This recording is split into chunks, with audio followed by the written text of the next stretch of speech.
The Lord be with you. From the Holy Gospel according to St. John.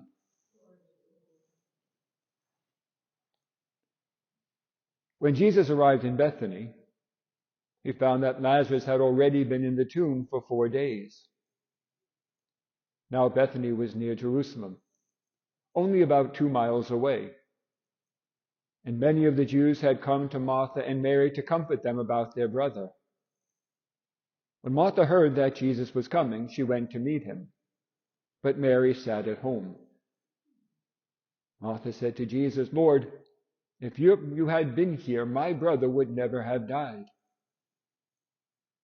But even now, I know that whatever you ask of God, God will give you." Jesus said to her, "Your brother will rise again." Martha said to him, "I know he will rise in the resurrection on the last day." Jesus told her, "I am the resurrection and the life. Whoever believes in me, even if he dies, will live.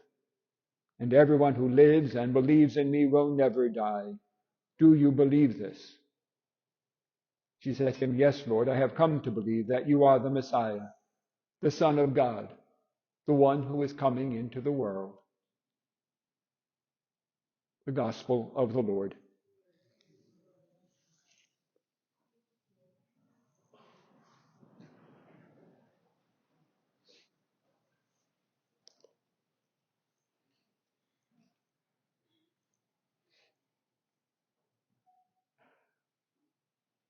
Certainly first to you, not only my own sympathies, but the sympathies of Monsignor Caldwell and the parish of Cray of Ars, and the promise that our prayers are not with you only for today, but that as you continue this process of grieving, know that our prayers are with you to help you get through this. We come here to a sacred place.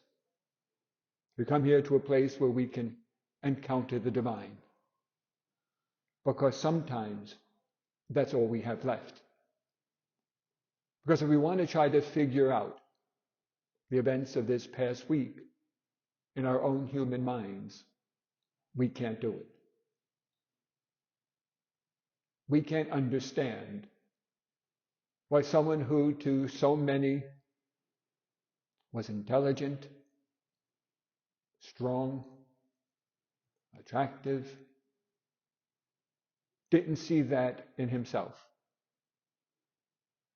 We don't know why people buy a line that comes from the media on who we're supposed to be, and they don't see how much far beyond that measure they go in the eyes of self-worth and in the eyes of the Almighty. We don't come here to judge any decision that was made. We don't come here to judge Stephen's decisions, because try as we might, we are not in his mind. And we don't know what he was thinking. But we do know that there has to be some answer. There has to be some way to find peace in the midst of such turmoil, in the midst of such anguish, perhaps some anger, perhaps some guilt, and to still come to a celebration of love. The love that we believe God has for us. The love we need to have and show one another. The love that invites trust. We come here because our human experience cannot explain the reality of death.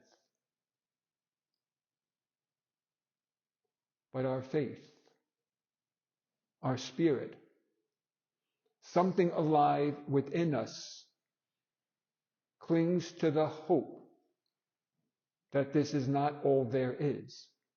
And in that hope, we find meaning. In that hope, we find the promise that our time here is not in vain. In this gospel passage, Martha goes out to see Jesus. Her brother Lazarus has died. And when we read the scriptures, Lazarus was probably Jesus' closest friend. Lazarus and Martha and Mary were probably those brothers and sisters that Jesus went to when he wanted to get away from everyone, including the apostles, when he just wanted to have a night where he could just relax and be himself and be calm. And they don't understand. They don't understand why Jesus was just 2 miles away from Lazarus. And he got word that Lazarus was sick and he didn't go to him. And they don't know why Jesus wasn't there. They knew that he could make the blind see. They knew that he could make the lame walk. They knew that he could make the deaf heal. And they wanted to know why he didn't do something for this friend of his that was so sick. Why did he let that end in death? So when Martha says to Jesus, Lord, if you had been here, my brother would not have died, she probably used a very different tone of voice.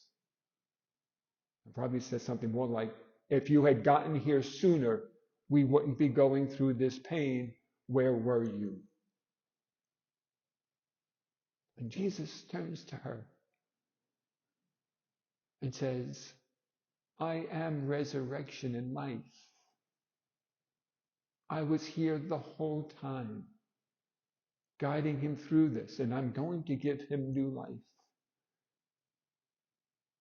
And she comes out with, yeah, I know, at the last days. He says, I'm resurrection and life with you right now.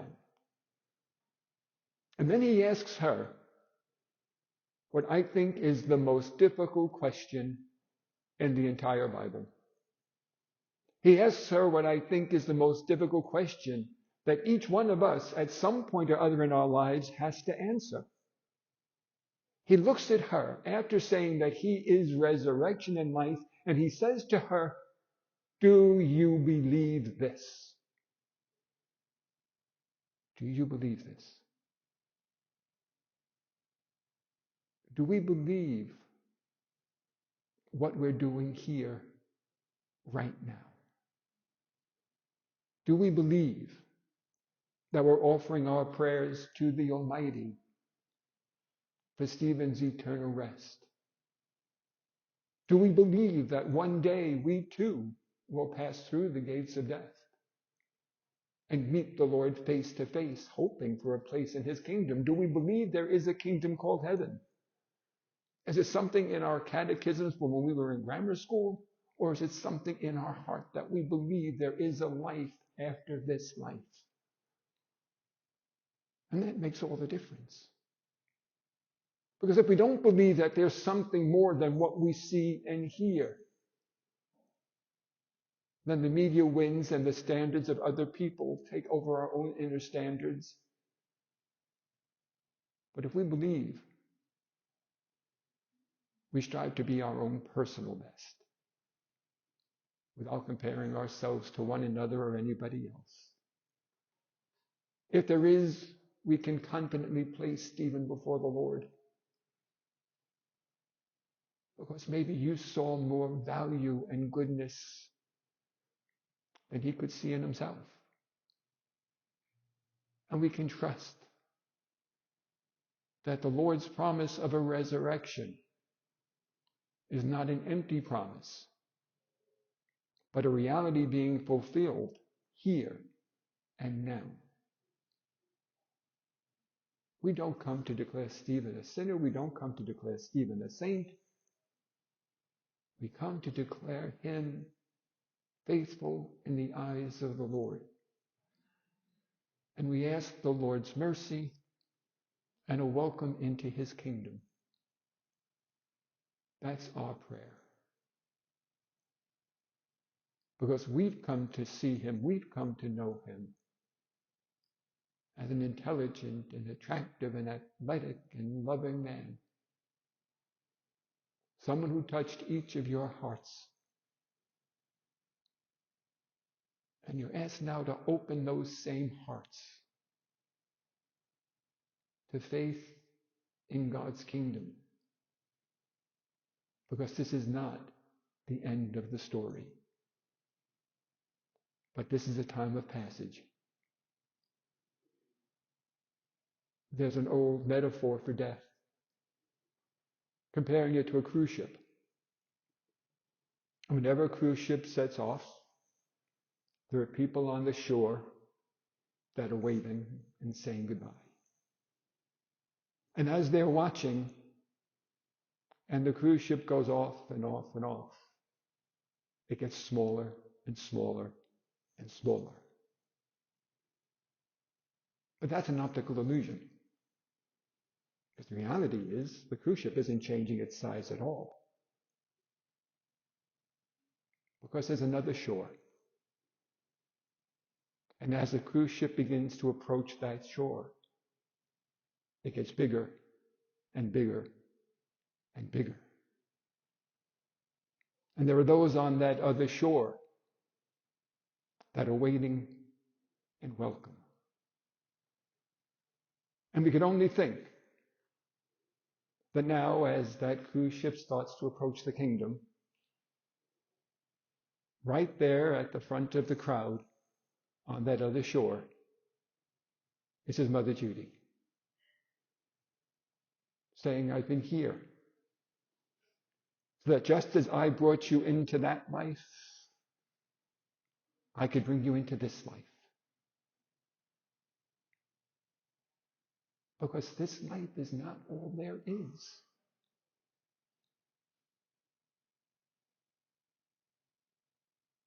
But do we believe this? Because the answer to that question is, what's the difference between this being a celebration of grief and a celebration of love? Your love for Stephen, Stephen's love for you, but even more, God's love for all of us. We don't have to figure out the whys and the wherefores. We simply accept the reality as it is. And we pray. May Stephen find the peace in God's kingdom that eluded him here. But in God's mercy, one day, might that same peace be ours.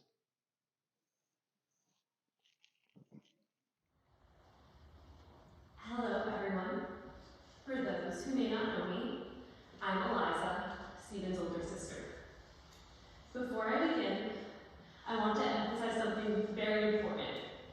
This is no one's fault, and no one could have prevented this tragedy.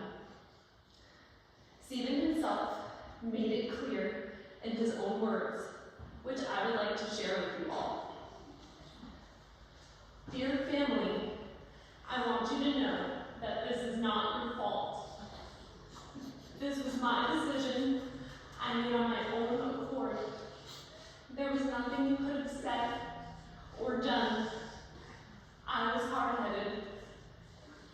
I know you guys were there and loved me no matter what. But I did not want to listen.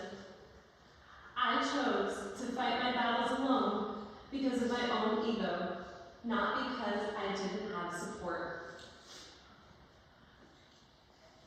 From looking at this crowd, it is quite obvious that Stephen had overwhelming love and support and touched many people throughout his short yet meaningful life. I can't express how deeply grateful I am for everyone who showed up, shared kind words, and supported our family during this incredibly difficult time. Stephen wasn't just my brother, he was my very best friend. We grew up just 17 months apart, and he never let me forget it. While you think that would have given me front seat privileges, he still always fought me on it. Growing up, it was my goal as an older sister to annoy him. His nickname evolved from Stevie to Stevie Weeby to Weebles. When he was 4, I used to joke with him that he was adopted. The joke became so serious that when my mom asked him why he was unlocking the front door to leave the house, he told her he was on his way to find his real parents with his stuffed animals in hand.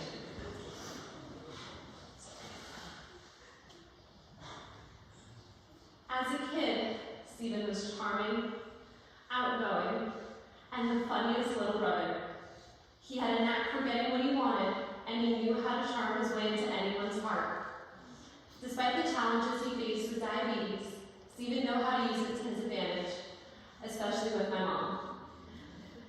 He even convinced my mom to purchase a smartphone as his very first phone, whereas I had to purchase my room or two with my own money.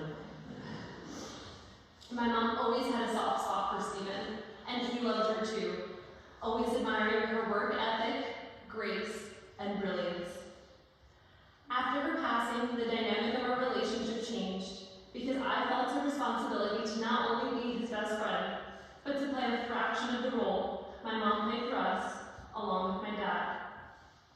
While I loved counseling Stephen and may have guided him on what classes to take, he was always the better student. I find it ironic that I'm the one reading this speech about him today, when he was truly the masterful speechwriter. Stephen was absolutely brilliant. He managed to be a 3-season athlete while overachieving academically. He made it look easy, scoring an incredible SAT score his first time without even studying. While he was naturally brilliant, Stephen also had the strongest work ethic any of us had ever seen. When he committed to the University of Michigan, he was determined to attend at a minimal cost and wrote countless scholarship essays, ultimately earning himself a full ride. Stephen made an impact everywhere he went. At Michigan, he made amazing friendships with his fraternity brothers in Sigma Chi. This is also when his passion for entrepreneurship started. When he was just 18, he built the streetwear brand Lawless with his best friend from high school.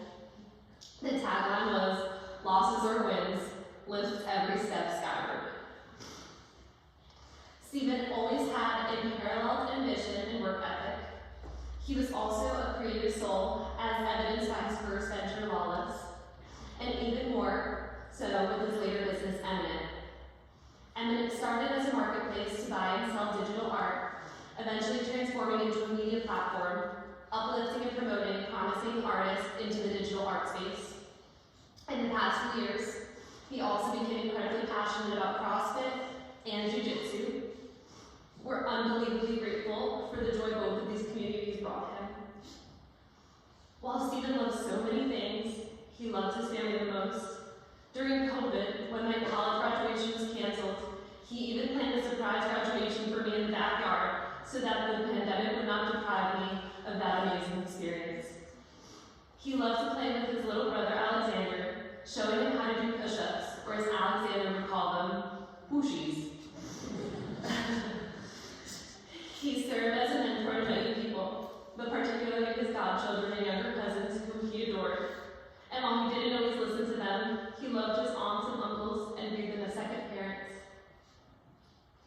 Stephen was always surrounded by love and family.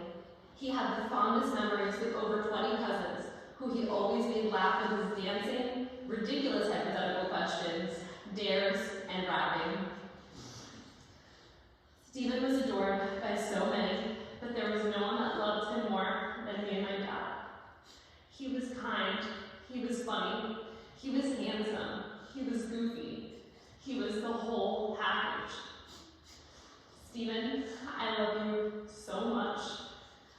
I would do absolutely anything to give you another purple nurple, or hear you tell me how unfunny